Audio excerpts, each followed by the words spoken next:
Another great problem being nam kwamu and so bad. A basas is a basas na hifa. And no dear. More than coronavirus. Na mube soon check coronavirus. Coronavirus they said by both one and trimo dino. Ma pejaniko. We coronavirus you create we one. Coronavirus principalities be principality. Omaba tie team statement na me. Me say omaba ne nya lanchi wo me be lanchi wo. Omaba sasi. Omo hasisi anakase ye be on value. Ye be lanchi wo me nya kate so de ne pe. Omo gubia say go man be. Omo ho. Omo be. Omo de best ye de omo ye be mo ma hwe America fo ansa. Na da America fo bone be no. Omo nya be bone o. Mama tino say by August I will see a America dim free. Nyame anim eno ntina de ekoso nyina no on say America for the crazy ase right now I'm the world's power now but ya ti America in the realms say yebu na no yebubu ni ntabam to ontimi ntu no so ontimi nkasa what you say eti I was say latest by August no ye pam ni free anim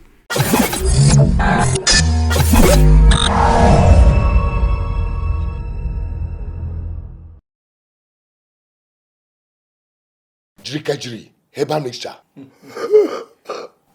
Menyano, majimi 3 points. Jiri herbal mixture. Majimi 3 points. To forfan power specialist herbal clinics. Right up with your for mo bibi akwa baba Kumasi online television. Aha. Mote yan catch the CEO.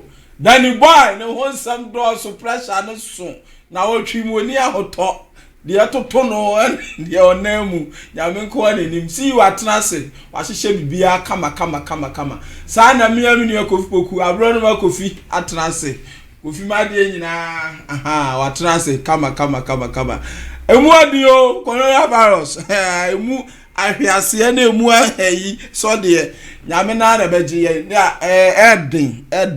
edin baby aduro hu o kofi di figure kire me na fe edin ama me se me ba be kakura Ghana yesi baby anenam ajinsam ni entimi nka ehu akohia sa prophet opatafo coronavirus by one ya twena ye de no fa ni ye de na fa ha ye de no fa ha ni ye de na fa ha ena ye nya ni studio ha enche ye bet ye de ne be bie mu nyina de wom bi o me yehu na de yale ne kono yehu de ko ozi ade Ghana ha kura ye dai na udi tie wei ye ba ewiase na hokwa ye bai wotamfo bisa yen huhumu yade kwankro bi da wo so wafo a woni won si so nyina ye yejaw adwuma a wafo nyina ye nya sika no nko ye bia na ye basa sika wodi wura wadwadie mu nye kuma enso ni nyina hye wo pe huhumu bambo wo pe se wugina wo sika na wadwadie ana wo se huhumu ha ben emu wani ngu sa ha yi mu bia so na efridie fre ene na ye bisa se ne fakwa bia so ne he ye chechire ade so aso wodi fonti ye mfa ni nyina nkoda wodi for patafo wa the zenith of the heavens gathering ano odifo yi awurade de ne saka no pa enti se ba huhumu nsam dia we ya yurampim wasiedu ono na pata huhumu ntokwa bia enti ne ye frɛ no patafo osofo ana odifo a wo pa huhumu nwosra ade aye awurade adwuma ye odifo patafo akira kwai na obeye hia ye nam frɛ 0540770896 ana 0206566150 odifo patafo pa ku nkyira na sibra na kuei wawura pasachia wo bodomja kan chirechiri brechire hunade sa wansan antrebu na afaka bonsu jampantudu mirikisi pantampram katachie basa yiri fiado yewo mu awurade difo wo yo patafo ampa o adwuma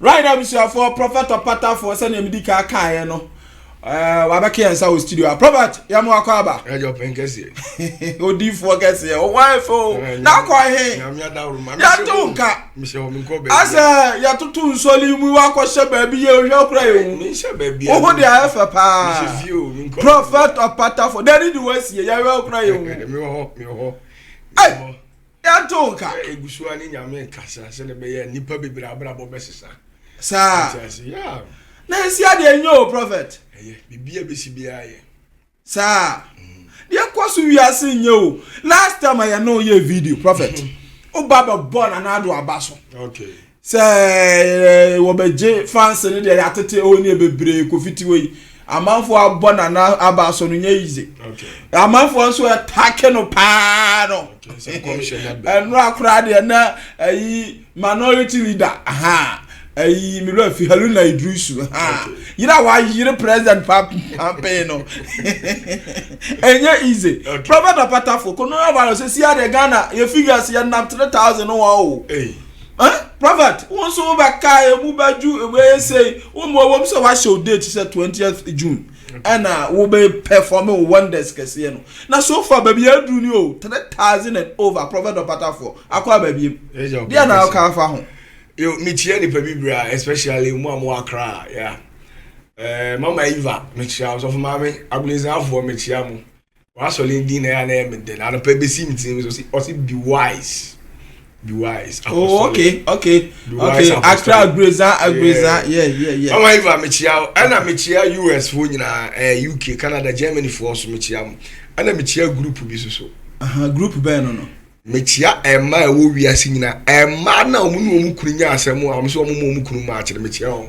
hey baby a prophet na de onam no Jacqueline so mechia no Jacqueline mechia na ma mechia me de wie oh okay ise wa mechia misra mi ama mo akonya no eti mechia sa ma no ma na mu kurunya akatakasa so mo match no mechia mo prophet asemi free baby na eba na asemi free so ba na de nya abotre onchia odi emu odu ha di mechia sa ma ni nyina Kristo asunwie nka mechia bro kirefo US obia mechia mo asunwie nko a ya mishira mo ti obit match ya odi Jacqueline Ankra or Amsterdam okay ohwe ahofe ya na no anada ma so online or CCI club team no ma shadodo okay ti wonu abe so obema makwa Africa way ni bi wow enti Jackie ba bia obi anyame asem nyamishira da wase prophet yan coronavirus Ghana 3000 and over ya na ka fa all say coronavirus no I like say a couple of weeks ago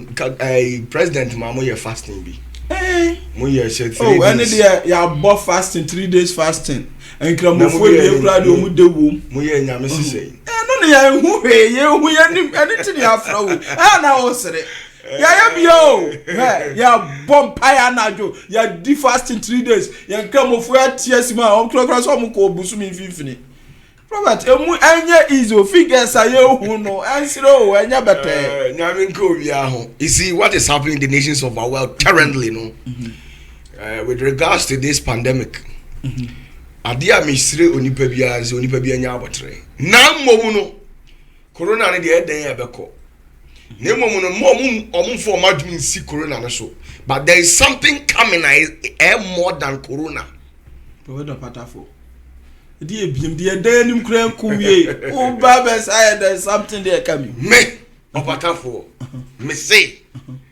corona ne de eden ya be ebeko Name there is something on the way coming here. I hear more than coronavirus. It's going to say coronavirus no early on me be catch them say I don't know I am pempen so me ensa. What you say? Ama me chire mu say we dey surface e oba ku bi a chi wa o ye broni kura 10 ma o ye tuntun. So kai am no na he we ha. Yeah. Very good.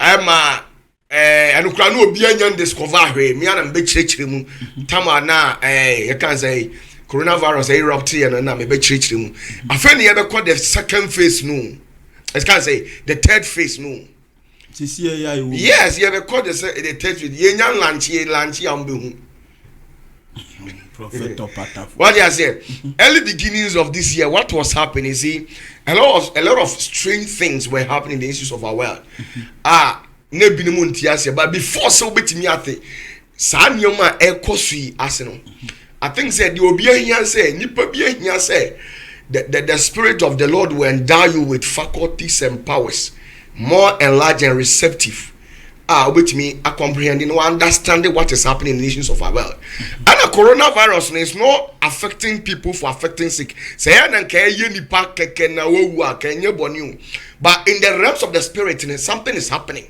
What you say? Even crying na ye war realms one cry we need peace of mind. Hey, sir. Yes. Na dia na ekoso ka bi kire ye. you need peace of mind. Because coronavirus is not affecting people physically. It's something that affected from the core of you can say etheric plane, your mental, and at the fourth physical quadrant, so I infected. So through inframa, through uja, through netio. What you say? And now on say, maybe can't say we need people who are an adept. And you just say, oh, you're a medical doctor, just like that. We are a medical doctor now who deal gross higher about how you medical practitioners out there, so many experts. What you say? Or my human experience. Some microphone now met me are coming out with some ideas because UTT stations, other medical advices about day in and day out it seems a bit strange about coronavirus coming out. First, you say, oh, homie, I be say, I feel baby, I say, I want to compare we are baby, check, you see, baby, and from man, fano, it says, on sanity. Now, where your first face, corona, your first face, second face, your lunch, and something about third face. But I think, say, say, we are the person, you trust second face, near about third face. Because third face, need you, and we can't when they are no coon. And also, baby, I say, and check. Ubia enim say emu jo no ye nya lanche na 20th na osu be ye free dabio minimum ka corona asemo na dia na sa we yi anu afu before another problem ba na mpa na mo boli nyina ya me jintumu oh prophet of me sew me mpa ya bo no ana bia di ho wa bo mpa wa asase so wa ma onyame agi atum we je na no dia jam na ka asase me see ewurade say onyi mpa ye bia ntu adanti so obeji atumu anamu so afre nyame se omre wiase metoso re sanu aka na dia bone nko an ya ye prophet of ata o se dia ko nko an ma be nko an ya ye nyame eto ye so yure awiye mi nti we no onyi ntumu osimo pa munye 40 days dry onye hwintum ono obia ni sire ono obia ni twaka nti mo pa munye fasting mo pe mo de opa ma pastors e mema mo inspirational messages e ma dada nyame so on fa ho Oma obi aso anu aduru. I say from 20th June no be start ya go ne nsem. Ama corona ni mu adwo. Them say nipa toko so friend there. Then what is ahead coming because another great problem bi nam kwamu and so ba. A basas so. A basas na hifa. And no there more than coronavirus. Na mu be sun ten coronavirus. Coronavirus they say by both one and ni trimu odin no. Ma pejaniko am I free some be catch them say both when you see one chance as you say nine no anya day onkumu ba ko nya ho adwuma na oyi oh you see how the prophet ani je ni me no na ka so me wase na ani je ni asasi so yes ani je ni asasi me dem ani je a wono ho an wani je me dem ani je obi abobran na wa na ebobran nti rewre ko obi ntu kwan obi nko ha obi nyese enti wuntimi ntu kwan nti ya no yare ho oh na even baby amanfo aye investment ebi aja pade wo brochire video wo Ghana ebi onim se obi ti efra America abeka kuro yim and ma aka US ontimi kwere o ne ma no mo US no mo nidi e ba se obata no ne ma de ba de ja o ma asibe be emre biba onu o yire dampas ye be fa ba ko na ye de ya nti awiye na eba mu mehu awiye mayo na we ya wo ya ani animu ya kasa sa we you pain na nyame be punish nipa and after this there is another one and no crowd here nra say rade me call rem so e call a Macon, that is the fourth mansion o chire me obi epuno church we mu na eba no we mu me hwe principality back when you are na me hwe ne mu masudi ehu ambasa shiso ehu rade beni ezi ade wa somebody me hwe principality back when him and ye ni bi a spirit ne de hwe me na o siasa ase we so anu be ye de over the patafo enye ehu na ade to yeso me opatafo me say asa wo fear capture e bi enfa fie nye enfa fie bi an show asa ehu na wo de tie de me kan ye tie de me say o ma ba o we coronavirus you create who you want o say coronavirus ni there principalities be sa oh principality omaba o tie team statement na me say omaba ne nya lanche wo me be lanche wo omaba asasi so omo ha sisi anaka se ye be on value ye be lanche wo me nya kate so de ne pe omo gu bia say o man be omo ho omo be omo de best ye de omo ye be mu omo ahwe America fo ansa na America for bone be no omo nya be boni o mama tiro say by August I will see you America dim free nyame ani enu ntina de ekos nyina no no on say America for the crazy ase right now I'm the world superpower now but ya ti America in the realm say yebu na no yebubu ni ntabam to ontimi ntu no so ontimi nkasa what you say eti I was say latest by August no ye pam free ani modie obi a onyankopon tum atena esum a ebunu sum so and now 21 days. You guys say easy. It is when I journey about it.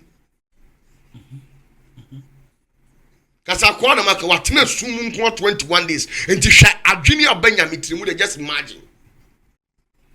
Until after coronavirus, me didn't Canada, me contradict myself.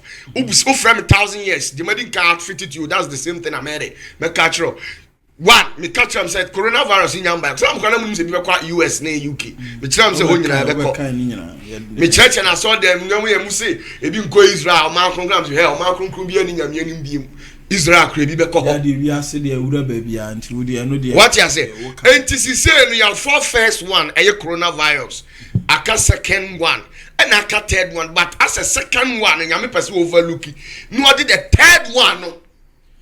No me principality on be physical ebiti ye 3 ebiti ye 2 e piasa si e be ba life wo me say tie ni screen na me kan ye nya lanche ye lanche ambum eno be lanche ndabe enche bia prophet opatafo so be ba for dia come ma o date no ye de be lanche mama mo time you be torment ni pam ko bo ho afọ de prophet opatafo how mo afọ de abusu afọ all right yet your prophet what you say enti ye nya lanche ye lanche am be hu omuti 2 ebiti ye 3 o kawa wa de bura chanya nkyere boro ene mewura ni pam atwan so system ni nyina be shut down o be tani tunte bi so a ade bi be gu hu tantantan wa pra atete ene ba obi a ya fro ha ye ni agi enim so na we ya ni afri wi ase ama ya ba age wo so no dia ehu a sa de beto ye so prophet patafo chama mi fa hu obi a 20 minim se ya wura me aya juni amo abeyi ya le me be bompa ye june eno nkwa nyam na me be bo ya di onyame na akire me so patafo eduru da se ya kasunsun asem se kire me na magu me nsam what you say nyam na me be bompa ya yi bibi onyame na aka de akire me nsam a me nka nkire no a onu betie ano ne yenim se okura bia na nya ne corona hona na ba nim kura na yenim se oba kama ya ma mo piafo a afi hu a sa de bebo yi se corona ho asem na mo ne me ka na mo ne me ka bibi na we dia skuta ya kura yehu ya ho ano so de another one is coming amu ya mo ebinim tie 2 ebinim tie 3 eno de on fa say na o se America nya Ghana ho ba bia o eno so ti se ya ai prophet wo ho anu abeshi hu ahwe wo kawo eno anu no eno kura de nipa be su owi ase aba nipa so ase ya de ya so ya ne som na so na ni ana eno na o si nyame bia ni wi ase o men kasa mintimi kasa nyame de o de ni wi ase anya mu nua no mu bi si nyame ni wi ase bi no so obi a wo ni gidie ba men kasa o de on kasa wo ji nyame di misuro nyame pa bo Jesus na me Jesus just say me born the bia prophet of patafo ya na asa o ya ma bo nsam prophet of patafo misuro nyame so ho elu ti na urade pa so peja no ho ni tumi mu ne nanim nyam di kire wi ase me katem se nyame ayede asane ana me boa okay ana me kiram se nyame sane a odi onipa obonne ne na mane so otosore ana mankasa good dia na maka 2020 year mai bibia ba eti se no bia yehu ikurade yehu nyina enough aye prepare dabi eni so kwa de kacha so masasa yes ya kofi fa Kristo no dabi moses sign kopoku fa moses say you make a pattern for me say there are another prepared principalities coming to the world another prepared principalities ɛyɛ nneɛma 3 nneɛma 3 principalities no yɛkyekyɛ omumu miɛnsa first one no nam chinchia mframam ɛyɛ mframa gigigigigi ɛna kana wɔ si ɔmpɛ so ɔmo de bɔ wiase ba yɛhwɛ ade na ana nyame asesa ade no ti say no ɔyɛ ne sɛ principalities ti sɛ mo na ɔmo yɛ in the form of like insects ne saa ɛmo ate sɛ ɛmo ai tontomo na ne saa we no ba we du ɔmo soso kakra wo hwɛ a ɔmo wɔ ti tutu ebi mu wɔ eti 3 ya bo ɔmo ano ɔmo yɛ full filled with poison obesi hu ano akaw okawa no apro na bibia sisi hu tantantan 3 days coronavirus nyina nya anu dia minka kire o hwɛ ɛma sɔfo na sabi ɔmo nti nyame ne nim hwe na ɔmo kɔda dae na ɔmo soso no ɔmo mɛtena ɔmo dada mo sɛ nyame se ɔbɛyɛ o nyame nka hwe o ɔde bia migusu kasa asɛm we nyame nka sɛ obey coronavirus be free o early beginnings of this we say bimsi 2 weeks 3 weeks then eko anyhow me catch you say 20th June eko na be start anyanya aduro ni ade ama obetie o nipa dodo say hu atowo mo say aye say na nyame say ogu ni nsem to be gu ni nsem ankoduru afina wie no agu ni nsem ama afi no we yi coronavirus afiri nipa trim na ehu no afiri ho but anu no wia ene ye nsam bia wakyerɛ me anu na osa meka sa asɛm ni wia eno anansa na sa de ameka abam o se de bia me I keep on emphasizing on 20th June adentia sa na tie ansana o wia nka another pandemic I was eba I think say China for eno na me kyerɛ mo say eno na kyewa wo be black ma kyerɛ mu dada wo ya broni kura wo be ba be black.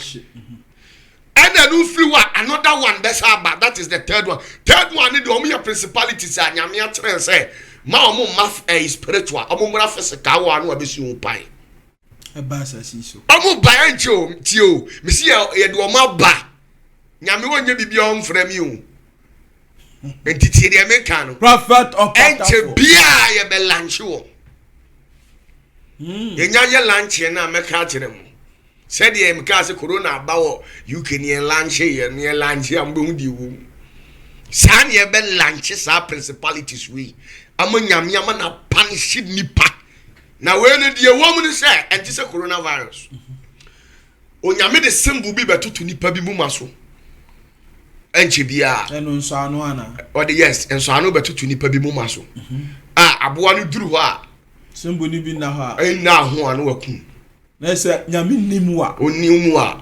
obekọ bari osisi a ene ba enche bia prophet opatafo me say me opatafo me say enche bia die nam kwamu eba no abo omo de sembo betoto nipa bi ho ti oduro no hwe wanimu a na wan kire kwan a we be fa so be nya sembo ni bi wan kire kwan no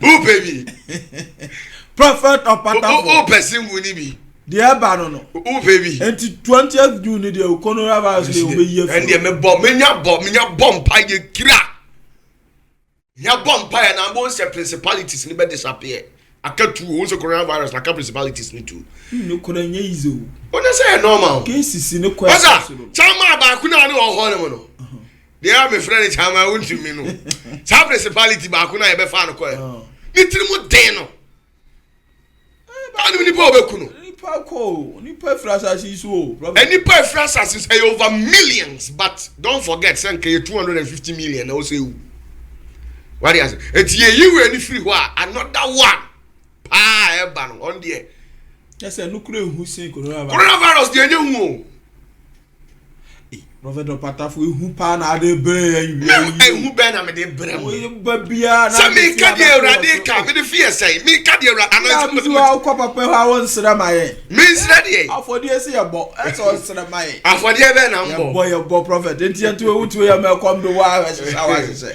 oh my goodness o ka bia maye say o maye mobo ye bro wonya mobo oh prophet opatafo bia mobo ebi suro nyame o esuro nyame we isi akopoku fa grito no na de na kopoku kwa na bondi na bi surface na me count mase oh no di baabi mo ye no ma bi na nse no me ya na kasa no hu no kura meka Oh, Robert. Enti Mr. House, who quite sleep? Me say the egg ban. Me am come to because you book. Me who say already chere mo so hwe. I mean chere ade obi e dan so. Principalities power mo win nipa. I'm just for prophet or pastor for and I'm Martin and Cow Hano and that is some no day bano. Time might be a Revelation 9 verse 1 to 12. I'm chere ade bi.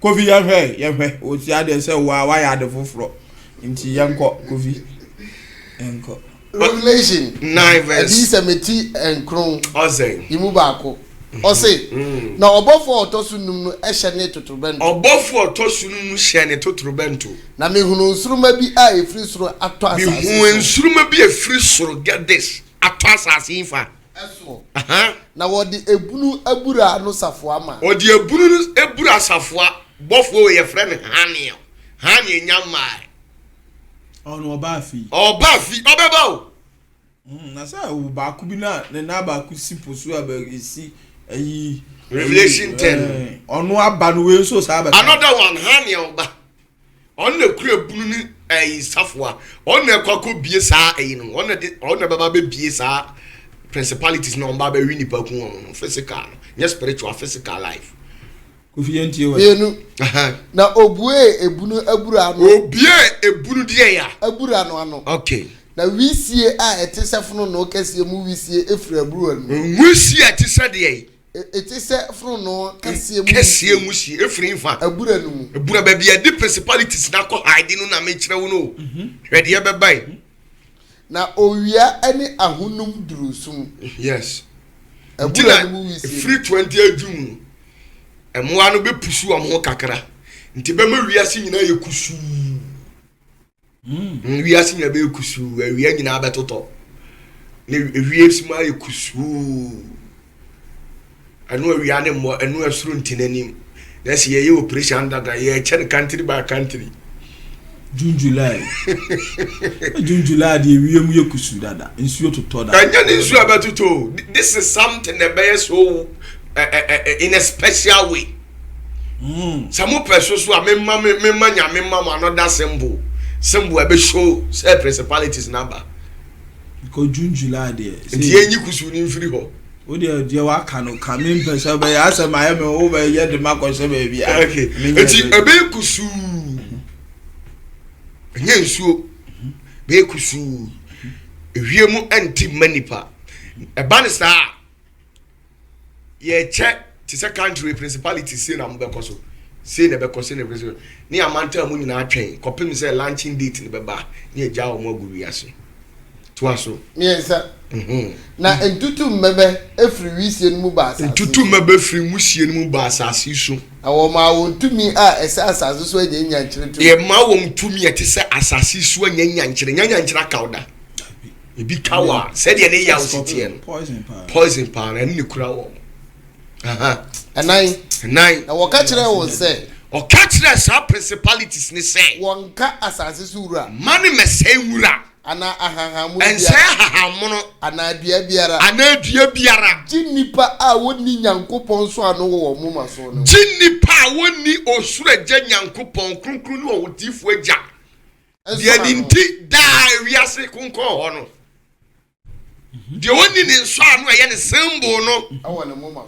mo maso no wonko ana munka sa ankrofo oi dia ba no we dia we yes asa ni atam da ya na atam na nyamai we yes kani na owo sonkora na mewura windows mu na sa da ya obepie ndu betumi a hye da sa da obepie abontene bi ka wa bonse na ho start pro ho be start ya process ya o ka wa na o pro be ube koya mu pa ahmetie wo ya pasa si so no na se obi say this year aka kakra bi ni alanchi o prophet of aka kakra bi o chamai aka kitu e bi nra me hwe time no nyame nka nkyerem so be fanto ka me ma time and date amu ho na ye nanchi wo mu nti na mu hu mu chafra no to aso chamai enum na mo oma won kwan se won kum won o sim oma won kwan se ma ye nyedai enku won okay na emo won ha won abosumi num won ha om say abosumi mako 5 months ana mo ana be hani power asasi ai ba omunkum nipa no ye nku aboa no okay that's aboa no oni adura o de be ma ese coronavirus na bia ese corona dia corona the principalities 3 o mena mi be kasam osorati Prophet Patafo afidi ewura mu de oni ye ni yo de na ngam se me no nye kwa ya de mu e betete alia o subra ya bona sasi su nyina ya kwa o kana papa no bia okotena sisi ya no nti han mu se ko ti han mu dia nka mo kasa na koma be de e beto because at least matima hu se nipa bebra repenti ba o ti empire ye sheda nipa na o onti han mu nipa na na ju se nka ye ne nyame ti han mu dia anka de mu kan ke be ko nanim ka fast ya mu ye nyina ke be ko nanim wa kwatra he otisum adenti efri se oni asase ni nsenka ye bi abiem ose de ma simitirim se meye no ana meye te no ana oye senko ya de a gise wona ya mo ntumi se obi timi basoro ana se asofo na wa mu ye middleman asofo wo wi ase currently no mu ye middleman nte middleman no wuntimi nko agya ne nchen e wo soro te se Elia mo ana mo bro middleman so na mo ye modix no na sa wo ho aha sa na me kire o se ebi kinka ho a mo wo asase ebi mu ho no mo mutimi ko ebi mu ho sisi a ne su ni ya bra boy ba de na mo ka kire papa media me ko ade mesi papa na se eja open na nye ho so muntimi mfa ya asem na mu wasem be na me koka wo na me kodi wasem ama no kra so onye si asisa kakra so wo sisa eja na nkasa woni nim de ne huhum obehu because somewhat me about media I am surprised me say obi a musimo asu agu nyame so mo re enkomo no nya nuhu no enkobe sa me yede because all this one ni nyina na sa principalities we wo ayo fourth mansion I am akon no baby a change your mark ehwe so ni enfo mo mai ina mo masimo asu agu nyame so nyina ti awie no ya sa orders ama hane la kofa we mu nyina do ma begu asasi su do ma kwasem ado pubunu mu aye twen say launching date ni beso ni launching ni atre commanders won say mu battalions we mu kwa battalions we mu kwa battalions we mu kwa na just masesa ese nyame abufuo na abaye so nyame abufu hyew to be ntimi nswa no na ni pa do say as of where was asisu currently in middleman God speaks to them through revelations visions dreams say we na channel one am nikasa na ntida o da be na akoda akoso dai bi ti nyame ni o ti what na anyway adi fo kase atiti asase what nyame ni we enene na te sai unya premprensa bi dana wo tonko na oti voice bi a unya takra bi ni we mas what nyame ni na ka so nyame sa na oti nyame won contradicting himself o do wa kan no a do be ka kire me no so sofu bi ye papa no okosoro asa apepepe no so be ka kire no semo Prophet Patafo kofi awia na tu aso na enum ose na wo ma won kwan se won kum won ma won kwan se ma won kum won na mo won ha won abusumi won ha won abusumi na won ha no eti se eye nyankire won ha no ti se nyankire o me dey okanipa de koya o mu pa e ba sasi omu ba enche bia o akaka kra bi o on be tormenting nipa 5 months tormenting nipa akaki tu abi o chairman sasi sunya de de bia ni asasi su bi mo dia e da be ni ho dia ye na we kra ehu ye ho ano e na o hia unu akra ntimi nchia no obi ba ncha na udwa ni nyina nso we saba ni nyina aboa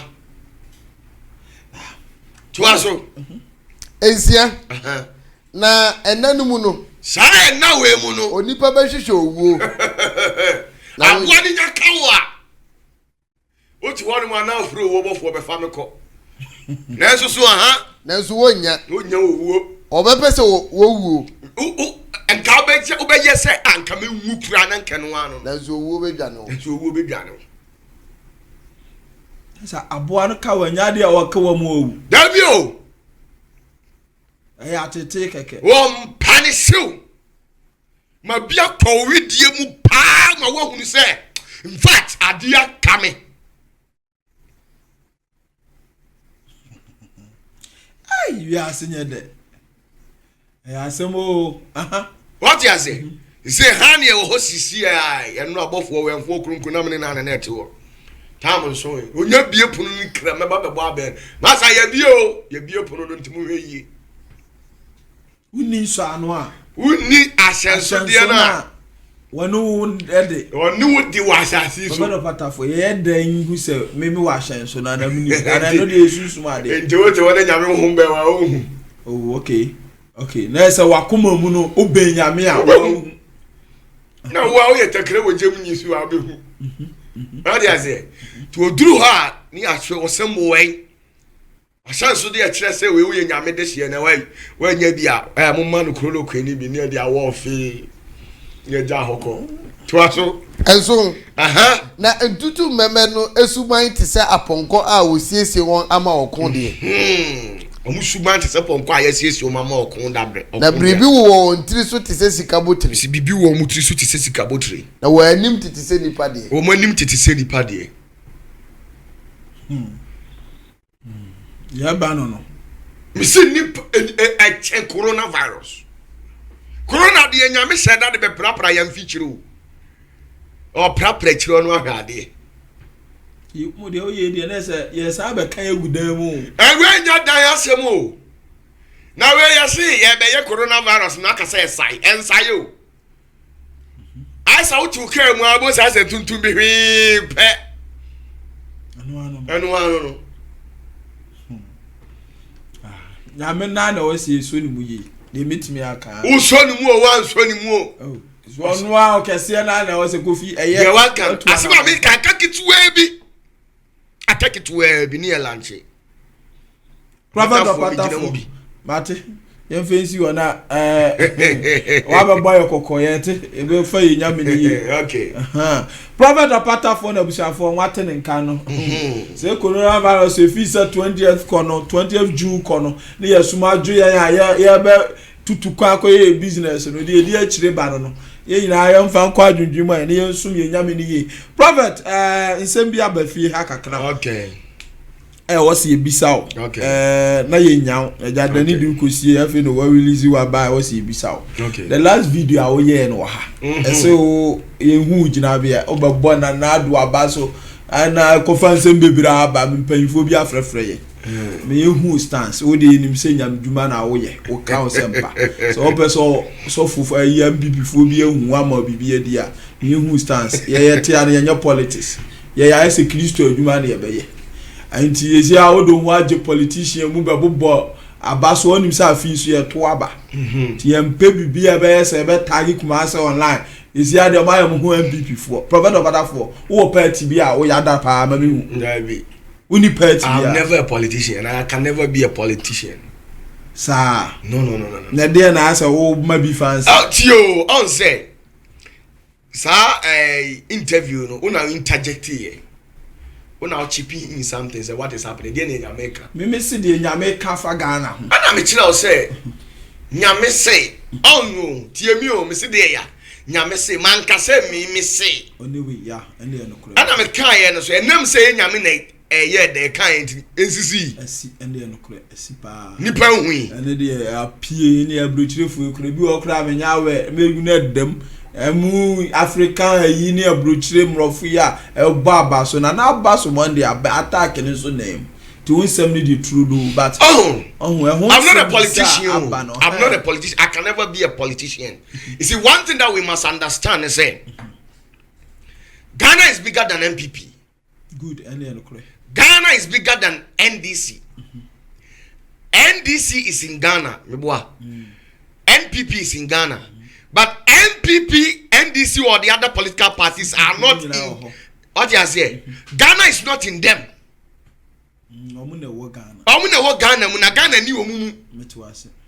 What you say? Me, based on my intellectual capabilities and my vast knowledge on politics, I've come to a concrete and a profound conclusion. Say, politics is an evil game. I'm telling you the truth. And to me, you're a politician, and I can never be.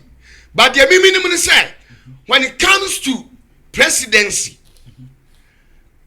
Yabusa say, who is the president of Ghana? Yankasa, who is the leader of MPP? Nyamieli Munusane Ediete. God doesn't sign up with any political party. Onim politics. Onim political party bia. No mom. Did you president? Oman Payini, why no Ghana man Payini? Oh, okay. Yes, ni person mercy. Ni new man say, yan phantom send yesu. Ti say, NDC na was one kadi nyame kamede. Obeka. Sana MPP so na was one kadi nyame kamede. Meka. So just enti me nye politician, me nye bi susu da. Na mo me die. Maka cho say me asasi so Moses. Me yetiti adifo no mu ba ko de bia me kasa asem we. Etidie onyame ka no e na me ka. Komo bie no wa fa wiase mu awrade ni minni yo. Komo bie no me wo so many friends on me NDC, me so many friends on me MPP. You see one thing with politics now, politics has made us our own enemy. Politics are that yama say ya tamfo. Who no MPP mu we NDC ni as our tamfo kra say. Unya no kra obeku. Yanso so kanini man anka politicians and politics MIA. Nyesa na net ye. Nanka de enyina yenim say o ye santinia. Yes we ye akani de hye meboa. Anka sabi amano ye didi to na eduru da yemfa nkwafuo mu a. Yes ye communal labor. Anka nkwanse esie bia ba bia oman public yini wono ehwafu yenyina nkonkodo. Ejana won yenyina nkodo. Ubekọ ana wonko. Yenyina abekọ. Omejuma. Na ubekọ ana wonko. Nanso ne ya politics ba ye say NDC besi facility bi na wawie na MPP be take over. Ombe complete. Complete on so person ye ono ankasa ne de. Ni nyina waste of your natural resource and your resource no waste na say no. Adentia because of politics. Sana say MPP susu power na so ye development business we are. Sa buying NDC another political party ba inso so beto aso no. Onso to aso no so ye dey. Eja no. Enti the same. But the mimi ni say the onyankopon de tete ye ni say. Mimi ni any political party bia. But the minimum say sameti askwa currently ya. Why ni askwa MP? Me bompaya e wo mram e wo Bible mu say me mompaya masa ankrofo no. Suati ase. Eti de ye nya de tete ye no but minimum obi a ye say we oye NDC ni a onya metamfo, oye MPP ni onya metamfo. We CPP DPP wan wan. I am a father to everyone. Onipa bi ohie nyankopon animu adom ani ni nhira bia no ofi se oh where you onyame ni panteme nko no obi oba me sro onyame adum animu adom de man ni ma ka de nyame ka de akere no nti sa me yes ade na no ntire se me doni sa political ade party no if say e ya sede e de mame no mienu nyame nko o Bible say ye mompa ye ma president yes be First Timothy chapter 1 verse 4. Nehwade. Ade ba ko a wo ye so nyame ani no no. Yeah. So be bompaya ma man pe. Be bompaya ma man pe ni. Timothy nguma edin kan. Yimu eteba ko yimu 9. Okay. O say. Enso wontie anansesem ene anatoa. First Timothy chapter 2 verse 1 to 4. First Timothy chapter 2.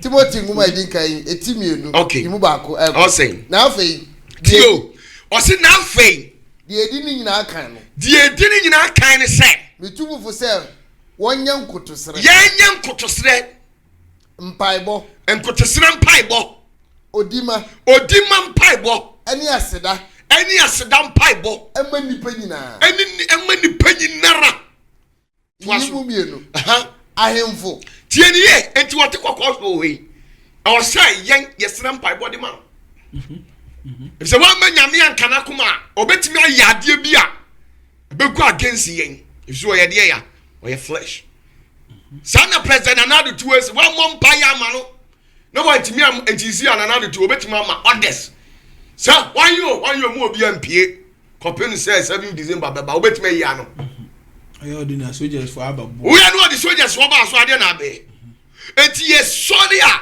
o se nya nkoto sere say yes na urade di ama na nado say urade na nado mfom so obi a wo be ye bi e be ma wo awre to aba o man so bia no fa cha no ane yakoto sere mpaye urade majority leader, 111 Speaker of Parliament, yen Chief Justice, IGP, Defense Minister, Regional Ministers, MPs, ni one.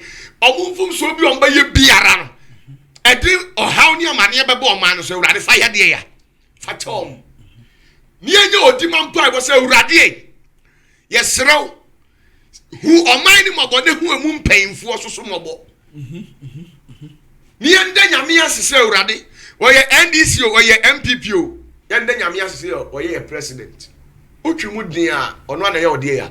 O president to aso. Anyone that would to me, Nina. One of them did here. To me. DC you only to me. Police commander only to me. IGPA. O si yen pay yen sram pay masankrofoni nyinara. Na yatena si kom. Yatena si dey. Kom. Kom. Na ye ho adweye. Na ye ho ayedey. Adweye. DC regional commander, Asante regional police commander. Obetima ma orders. Oti one ya betututuo wo mantam. Obeyansin die. Fear and panic kura betimi akuntem. Ti yakuya nkotwa de anuma ye nyame nkrofo no de ye nse urade fa saka regional commander akoma. Ne huni mobo anamo unse onipa bi ho a wo de wo nkoka o but na o maame akoka na be dey. It was me urade metua agya no mamu ye ka awon to atoaso so which means ye na ne ye agya ani ye ministers ni MPs no o betimi akoye ade o haw ne amane ye be bo man so na ye ne ye sofa. So we plead for them. To us, oh, Nyamesompa ni abrabo a huye Nyamesompa ni abrabo pa huye no. Huye nyam. Huye nyam animonyam wom na nsira wom ni say, ye bo sampa ni ye sa de no. To us, yes sir. Na ye tie we eye. Na eso ye agye nkwa Nyankopon a opese wo ginya nipa nyina nkwa. Tie ni we so hwan ani. Ya jinko Nyankopon opese wo gini pa nyina nkwa na so na ni se ye bobo mpa ya ma omampanyini. Enum. Wa bo nine no. Never time. Eti we nya politicians said the nipa bebre dey. Last week you cry say and that was Sunday.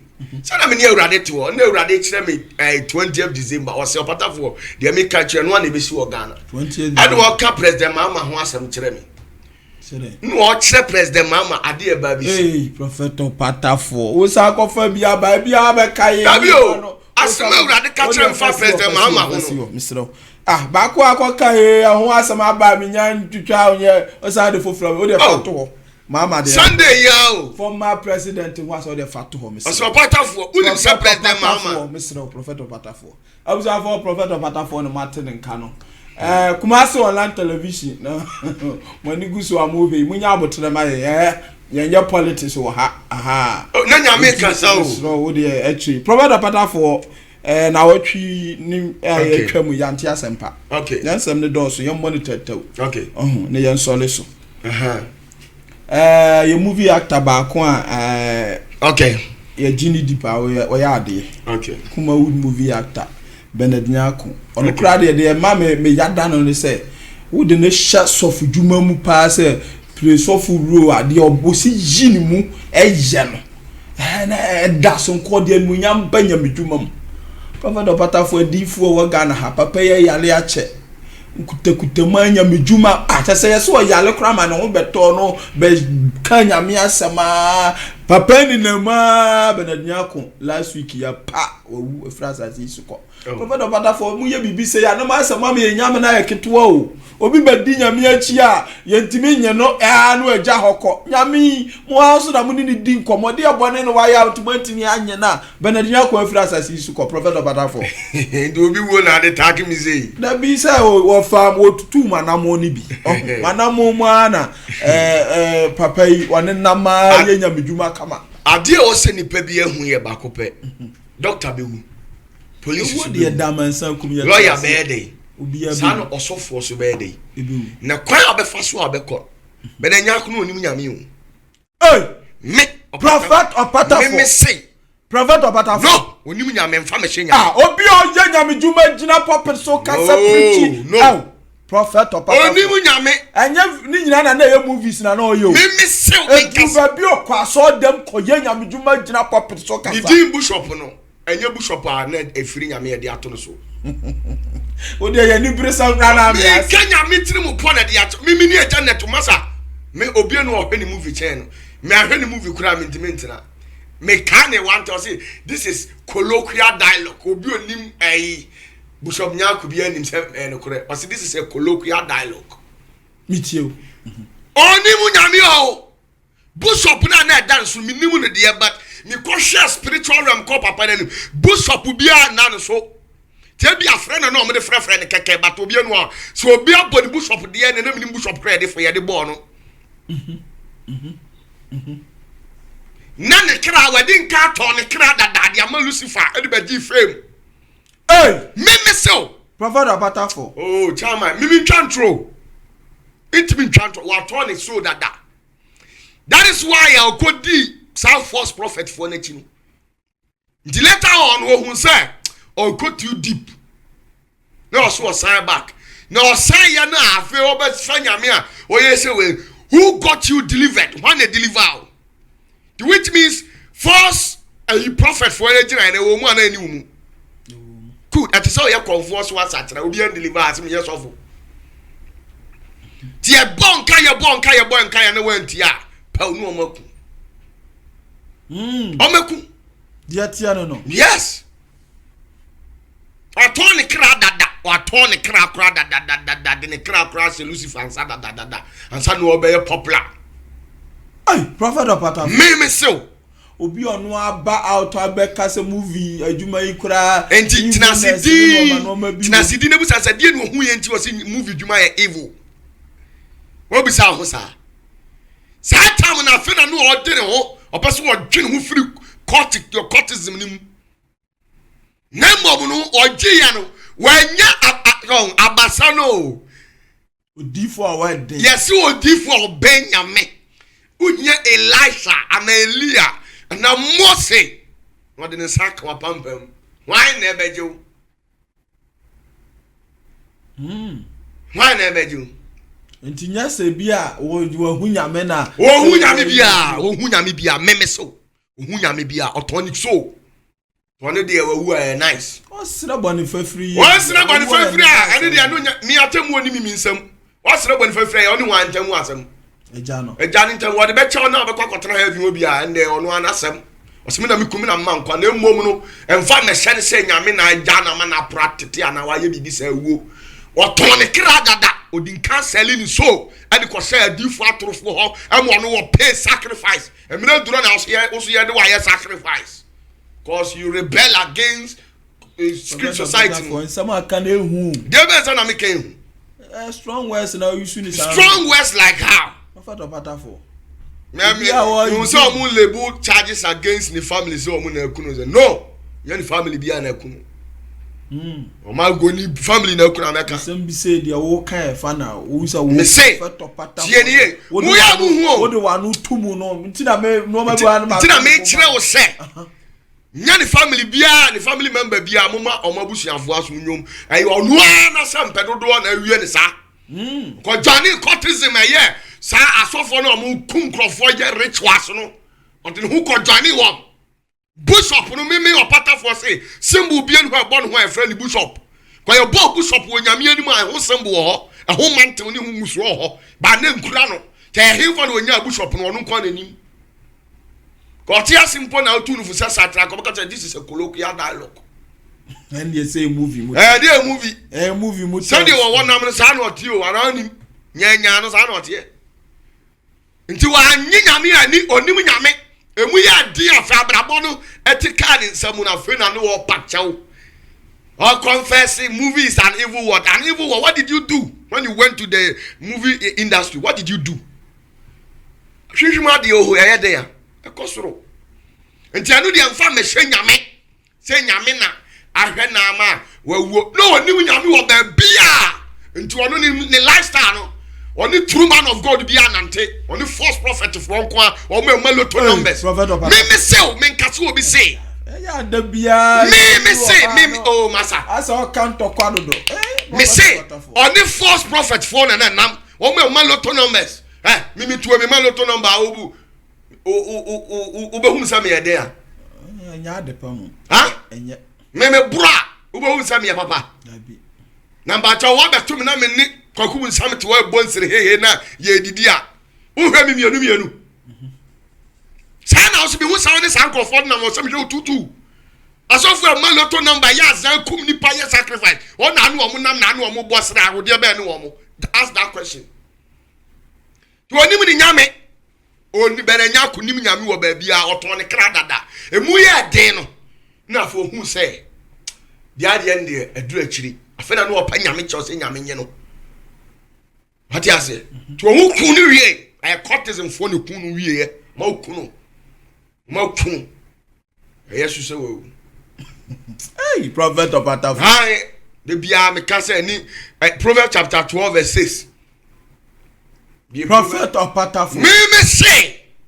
me opatafo me say onam no ana dia wo buy pa o me ba say ansa ma kike hu na hu say oni sofo papa bi namda sofo obi oni ni nam ye bi aboni di na me kire na chi usu timi mo ye o de mi ntimi mo bo ana me ka no enti sa na tie enti sa hunu nyame emfa nse nyame se nyame anye no nyame de a udi nyame na sofo ba ku bi a owuye ya oda ho che bre ya wansa no owuye ya onkogu na ya onso no onye part of cultism sir part of cultism onso obewu nyame banishing tons so o man bre because of the number of people they have killed the same thing what they we say the same thing what they benanyako ko me say oton ni kra emre mu ye den no afena na o power je but o confess obi anu obani bi abo so o confess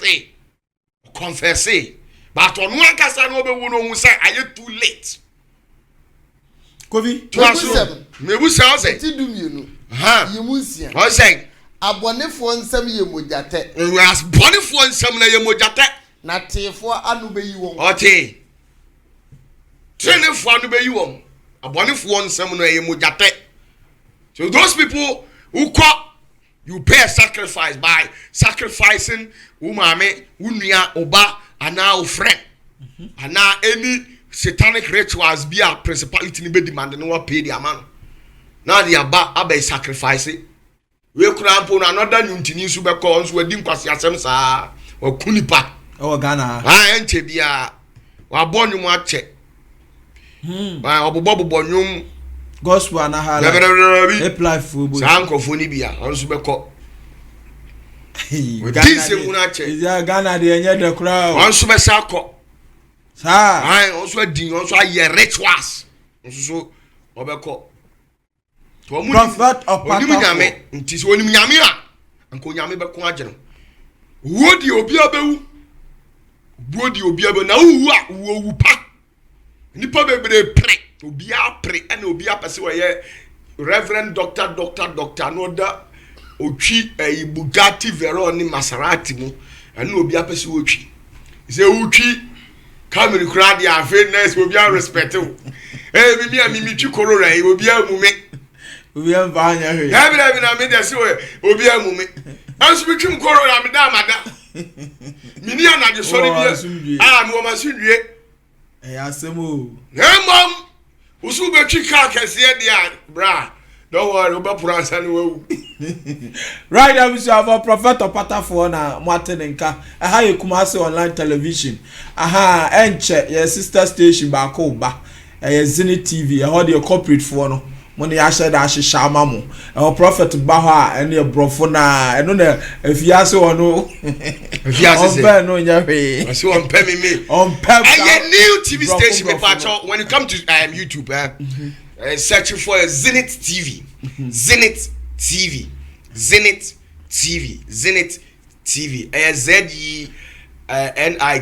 Odu TV attract or subscribe mama patch then when you come to social media it is in Facebook it's the same Zenith TV and our prophet of Ataf he say live streaming on Sunday be above Facebook bro what the open empire bra na me family sanka me bompa ma wa be adwuma it come to Facebook prophet of Ataf na Zenith TV prophet of Ataf na Zenith TV when you type and patch but more than subscribe to the channel more inspirational messages are coming on your way messages are betimi ama why illuminated wa dream bia mu hu de ekọ until ebia on titwi ni ye branian cambrofo bra zenit de hoye brofo bra na kumase wala nso na ya amansan haya sabi previous na ye di amre penyini say ati ase nti efikasie mu no haya mother station haya efikasie mu nti say yen sister station ene zenit kopoku mu na ne nam you know me ha so ye fiamo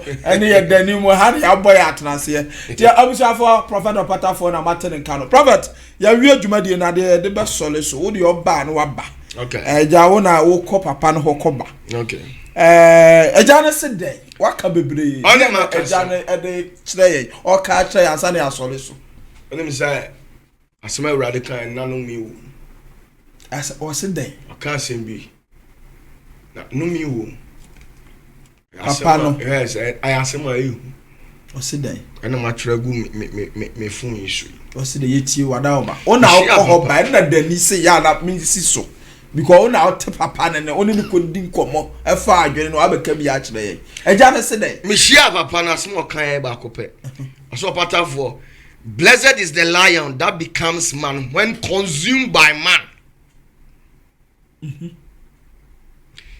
And then cursed is the man whom the lion consumes, and the lion becomes man. What you say? Now, lion no ye lion no ye false churches. False churches and false prophets that have been devoured by Satan. Enshirani sa atrufo difo ni atron sorry asole ye mfiri nyame o magina ye mfiri nyame Bible say anawurade say enshirani sa nsore no se ombese se omo akwan afiri akwan bone so na wo maba ade omu nyuru abehye onyame na ase no matre omo akwan onyame anim ana no men kan sore na omate a omuso mu free nyame o magina ho ensori mpanfo emu asofo agyan mo omum ekwan akose Lucifer na ase mu nkyerɛkyerɛ no mu nkyerɛkyerɛ atoro nyoma ekoso aso dem ho nyina nsan fata nti o say curse is the man no men kasa be man kro no omu ni yen yana yasesa ya trauma Lucifer are changing the face of Christianity. A software we are see currently now, this message goes to them. I say, curse unto the man, that is the pastor. Software be this software be a 21st century. Curses unto you. So what's now, Lucifer are changing the image of your church to his own image. See, a young man and some fata, I was sorry one yatna, a man sorry man, a yes, man. The ransom in more yasi koko. Yan share hu ye emfiri adifo atorofo ho. Omunuma. Omasade ene wonioma wo ye no wiase. Wona nam nuru tuo so. Omadwane Johnny courtesan. Atu nuru kum nipa de omu satanic rituals. Wona atwi nipa kra kum nipa. We feel so a Nyankopon nchen. We say, blessed is the lion that becomes man when consumed by man. Inshirani jata bia yo ni birifo. Ti inshirani jata so man ho kwama obe berema edini so no fa no mu which means so man ho kwama wo so a Nyankopon etimi fa no mu no osiesie na kwan ehira no. Nemom no menka oni pa wote ho a Odina jina ya ne na akwan akoshe Lucifer nsa. Ose saa nipa no asundwie mba ma no.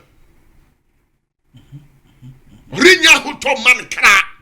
Hweye no akoton kra ma Lucifer. Hweye no wa mo obi anadaw. Dina ba bia utina na Bible say e kan say apatra asundwie omu no eye che efie aduane abu mu anso asundwie ni ho. O ka ne di obedam jiwa gon no bedam ba unya sundwie ma okra. It's better so obeda okorolam.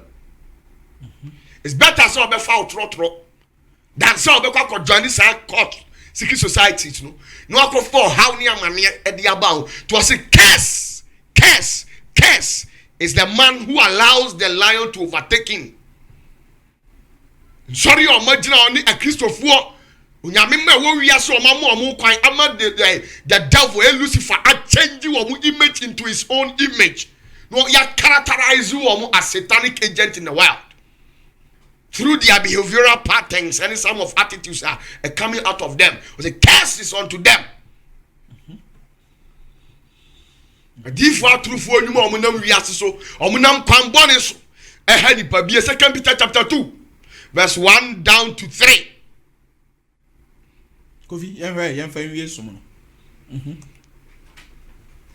Also saying Peter angoma etoso mienu imu baako ekosi yensa na adifo atrofo nso ewo omanim adifo atrofo nso wo omanim se dia chechre na botre adifo atrofo nso wo omanim adifo atrofo na bi wo omanim bie wani na bie waso na hwewon anyo omu nyina na ate asori o nya adifo atrofo ni nyina na ate asori o esidi onyankopɔ asoma no ɔka onyankopɔ asɛm ɔka Yesu Kristo ma ye ho adanse ɔnka sɛ bɛgye ba nyemo wote nyame asɛm no na wokɔ hɔ na wɔ ba na waka kyerɛ nsɛ mesrɛw minya yɛfunu wo ba no wɔhyerɛw bi na ɔmɛtena sɛ nyame ama me akwankyerɛ sɛ wɔn ma nwo nyina obi amagye ma 15,000 me kyɛ. Are you the woman of are you the minister of gender and development affairs? Onye saade no. O se do onyankopon asoma no o kanyankopon de asem. Me pacho onyame di fo ncheloto number. Onyankopon di fo mfa enye fasika beji sika. On fasika ntu obi mobile money account hum. Nini na ye tricks. That is why I'm calling sorry. Ni catch him some more miracle money. Montro mo telephone number simra. Na montro mo bank account. Ni ajini na. Tiagia ne sofun ketuana. Muhu omono. Nti na ma sofun ketuana obi amfa use the real name. Obehu obi yes your friend power mind. Lion ana ebia we. Nti wo de onim na ne sa na be a friend of Patafo. De onim ase a friend of Patafo. Ba onim se a friend Samuel Antwi. Na ya mani sika ni ahwemu yi baako. Ati fa sika yi ekoto sa account we man. Na de akoto se miracle money bi na aba. Wo mu aka no hwe bia nsi wo. Tricks. Wana akodi di etia framatumi. Sa oso back biem. If you are me bomb masika begum. Nyame onye sa show no. Se nyame be ma miracle money or more miracle money. Abra wani na so no aboma bu no hwe opportunity bia ohuru kwan bia o de be fa so no de amount. Na no so nya otuamu da ani esen ka onya adwuma o. Kampanya kran ka mo bibi ko wonu se de bia no. Miracle money ye dey e wo ho. Na onyame ye ne nsankyereni na abra no ebra nsankyereni ni hia no onyankopɔ de bra nipa na nya abra woto a wo hia nsankyereni no watam de abra osege onyame difo onware obi o onyame difo wanje pant wanje brazier o de yeden onyame difo onware obi e wo nsuom sister mentan mo ani na ho Womuna mo akwamoni bebre so. Ukotu se difo bi chesika mfa bi da. Eye ritual, eye sika ya fie de afri aforibuchi as ye kasa aforibuchi a baabi ane otawo. Eduru mre bi no omunya bi emfa nya omu ritual sa. Omu diligu sika so no mo beto ogu abonti definitely mbefa. Ufa omba piki so ni bi ko mo befa ni omunya na onimu om. Shawa kwaye. Na wiase ya hunya so bi befa okra. Obi du ba yere twas wana nam abosom so kane wo beti se malam wo ha wo be kona kokura kora na wo kyerɛkyerɛw de kwampa fa so na wias ene malam wo be hunu a na wa hye kuntana dua bi kura no franchishi ana manfa sika nto account no mba ye sankyerɛ ne bi ama ene malam adwuma a wo ye no malam so nyɛ sa osofo kanyame asam o say fa fie wura so ame bra bagi sika bra bagi loto number ne kotwadi sofo boro sofo ye nyama nsem fata gina bontin bedwam no obunu mu tamato hwe wakwaye chama to aso ase aha enso said the akyerɛkyerɛfo atrofo so said the akyerɛkyerɛfo atrofo wona nam kwamone so abeba mumu no akyerɛkyerɛ boni ensam fata o nyame de ese nyame de no ane wakoma mu ofa aboa on to ntem nyame de nyamsom papa ne wakoma mu nya de obeye na nyame bekum na de eya aturo nkyerɛkyerɛ to aso wona wode ɔsɛye fekusɛm beba abɛhyɛ mu ɔmo de ɔsɛye fekusɛm odo ho akɔbɔ difu kwambɔne no ɔkyerɛw oda so te hɔ uka so benya nkwaje ama ɔkra de akyire ubewu na ubewu abɛpro bɛbrɛ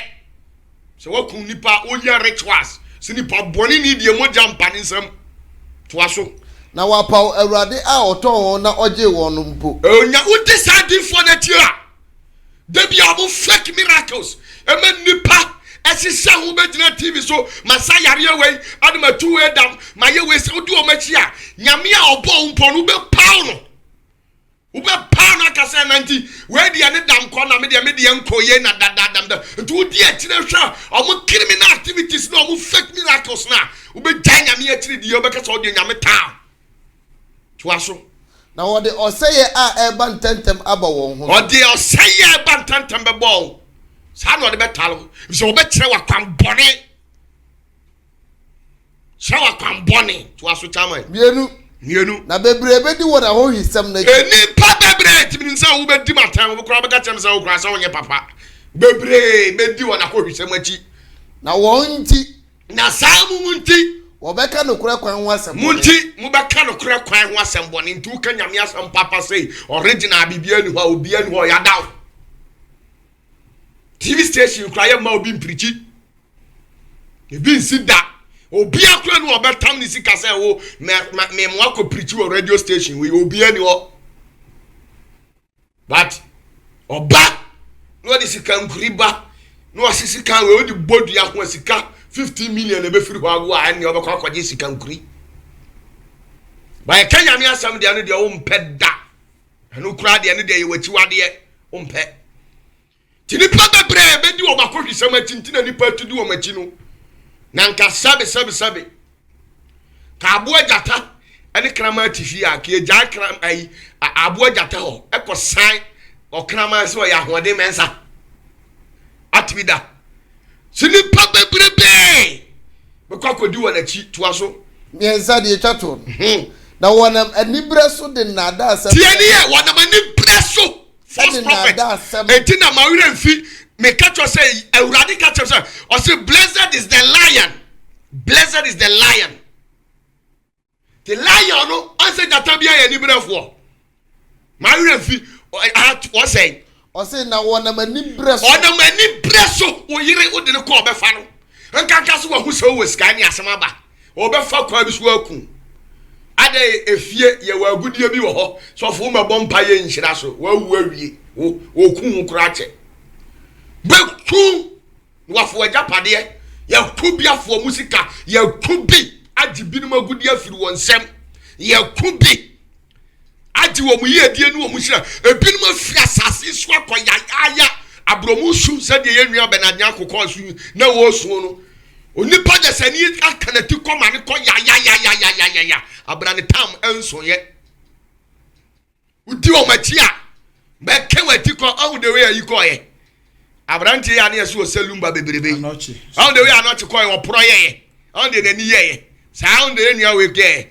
mo ani se ye na ho mo wadwene mu mie ye do be rituals stop following them and it's better so better na fie enkwa so na tra o ba bi unya sika akoto den so me fa ko ba for de man kwala no da se obekwa kodi wo machi mfa mre me no abeka se me kura me be pe me ho ayem huye fa koto den so fa ko ho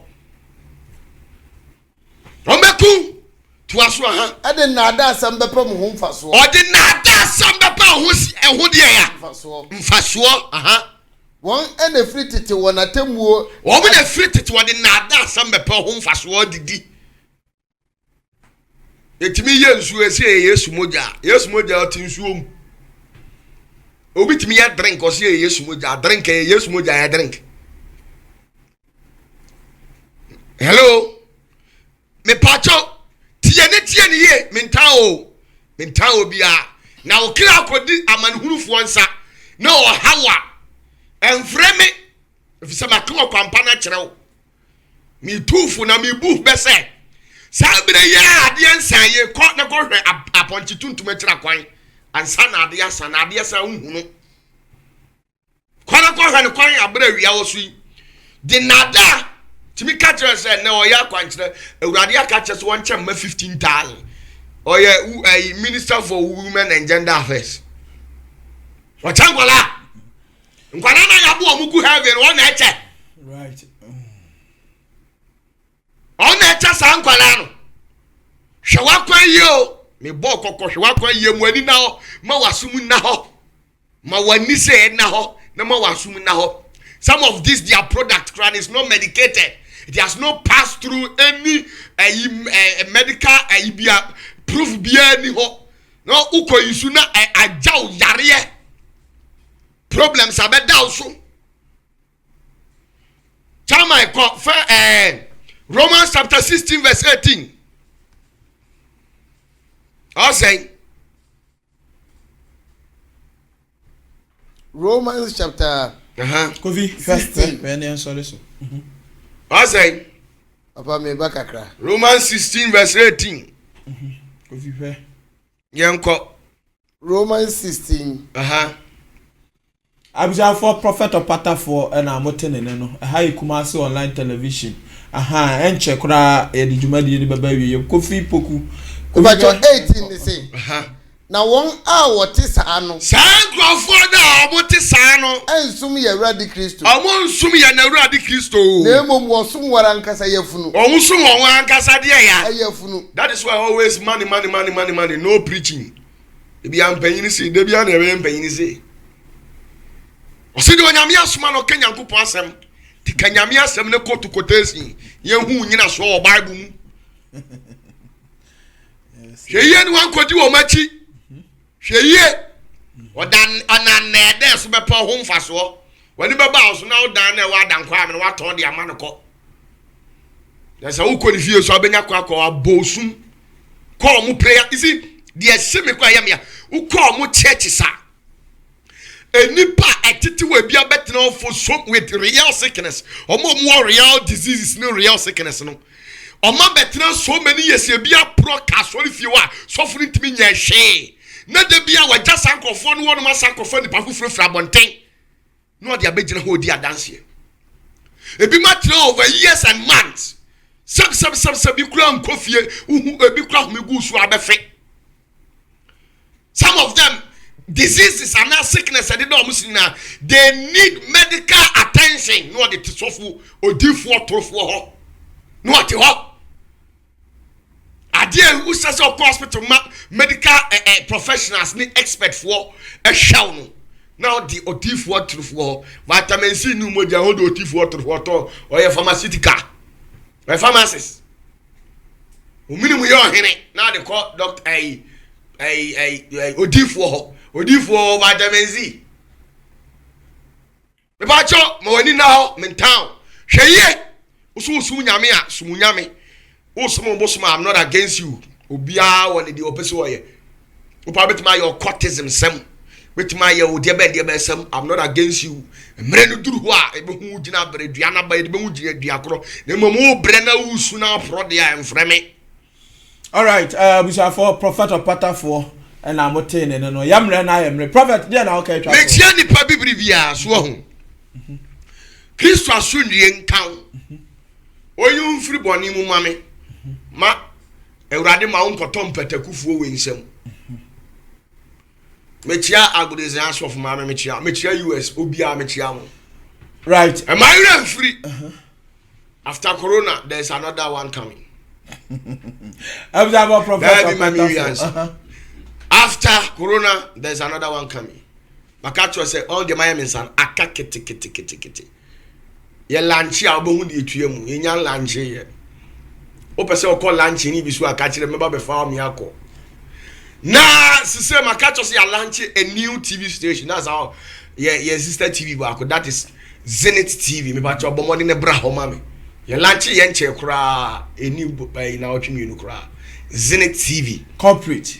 That's the corporate site. Now Zenith TV and your Prophet Opatafo, that's Facebook your page no Prophet Opatafo obet me follow me and now Zenith TV ya create so sawo Facebook and yes our YouTube to bomb then subscribe to any of these channels. So open my seven there oko Facebook or subscribe and our YouTube so search man me subscribe or had inferior because had onyame asem papa no di mu ode no di mu de say wo no ha ne wo Tibechiao higher mother station had the hand your friend or me no no what say me bo owo me a say Kumasi online see mo ya no see ho ara no open nchirechire mu ni nyina na ha ho de ye toto ha ye nchire mu ho ha na open nchire mu na ha de bisa questions no yes right me do onipa bibiri bia na me nhira nipa bia mam so hwe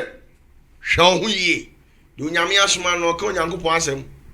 I'm not against the Bishop Benanyaka obusuafo no but omo de hwe obusuafo se won na ekunu but mbesa mo kire se nipa ne nam no twa ne kwan dada mfa nkoshe ne maame anani nua bi ana ne baby no asunwie nka nipa bia right abusuafo Prophet Opatafo and amote ne nka no yawe o UK me chia ono oma no bigusu a me organize me ho enche obeteme nka aha sana Eric France na wo Sapiro senior man also ya chia ya unse dwumade unfe ni agro na oyere ya chia mo abusuafo amote ye nka wa bruchiri Denise me chia bibiri na ya chia mo Danny boy so o chia mo nyina mote Danny boy enka on machines no o hihye bibia program ni nyina o kekase ani Kofi boku as usual Kofi Ablonoma aha o de nsem ni nyina aba kama Kofi so no midin de o say Kofi edum besi ha ya me nka obi bia ho ya da ma se mo bye bye